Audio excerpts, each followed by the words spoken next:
My friend, you've been told that an open heart is a virtue. It isn't.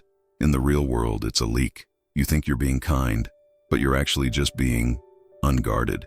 You know that hollow ache after you've shared your dreams, only to watch your motivation evaporate, or the sting of giving your best to someone who leaves with your peace and never looks back. Right now, you are a house with no doors, and everyone is taking your furniture. This exhaustion you feel isn't just tiredness. It's the weight of carrying stones that were never yours to hold. But today the game changes. I'm going to share the story of a man named Cassian and a secret ritual of silence that will turn your vulnerability into a shield. By the end of this journey, you will possess a silent strength that allows you to see through people before they ever get the chance to burn you. But be warned, there is a specific reason why your kindness has actually become your prison cell.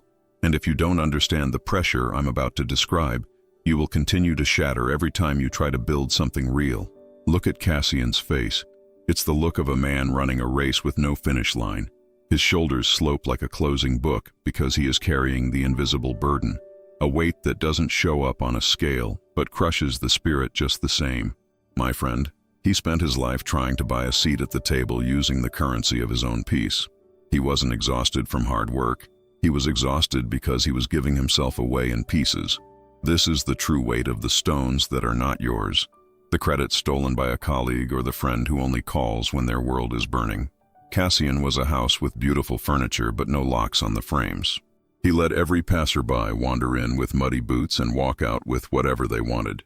He didn't realize that by seeking a thank you from people comfortable with his mediocrity, he was actually leaking the vital fuel needed to finish his own race.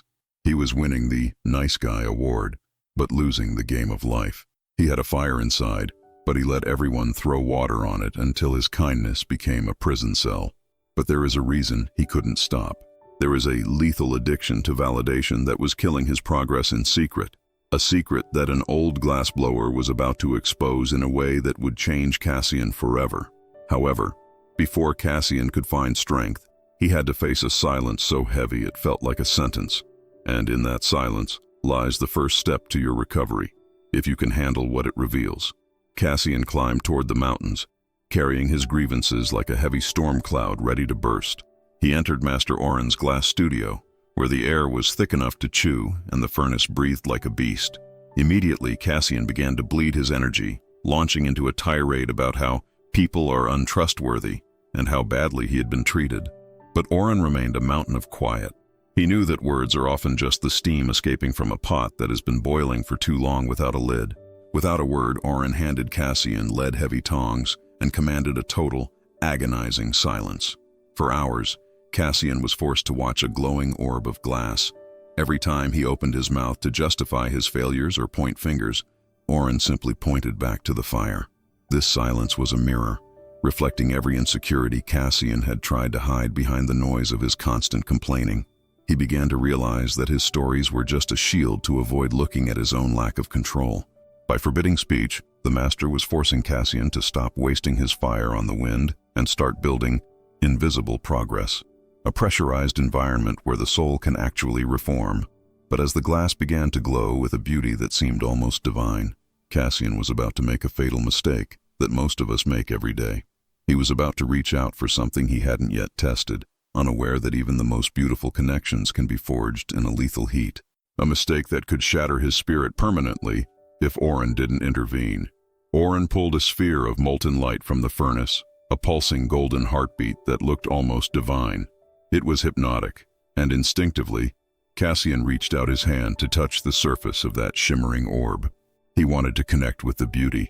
It's the same impulse that makes you pour your secrets into a stranger's lap, just because they offered a kind smile. But before his skin could meet the glow, Oren's hand clamped down on his wrist like a vice. "You see a sun, but you are blinded to the fire," the master rumbled. He explained that Cassian's biggest mistake wasn't being kind, but being recklessly available to things he hadn't yet tested. Trusting a person's facade before seeing their character under pressure is like trying to hold a molten star with your bare palms. Oren forced Cassian to take the pipe, transferring the vibrating, heavy energy into his trembling hands. The heat was a living thing, demanding total presence. If he stopped spinning the rod for even a second, the glass would distort or fly apart. This is the physical demand of protecting your energy. It is a rigorous daily discipline of constant motion, not a passive act. You see, when you give your trust prematurely, you're being irresponsible with the precious heat of your own soul. The other person doesn't have the tongs to handle your intensity, so they drop it, and you're left wondering why your heart is shattered while they walk away with unburned hands.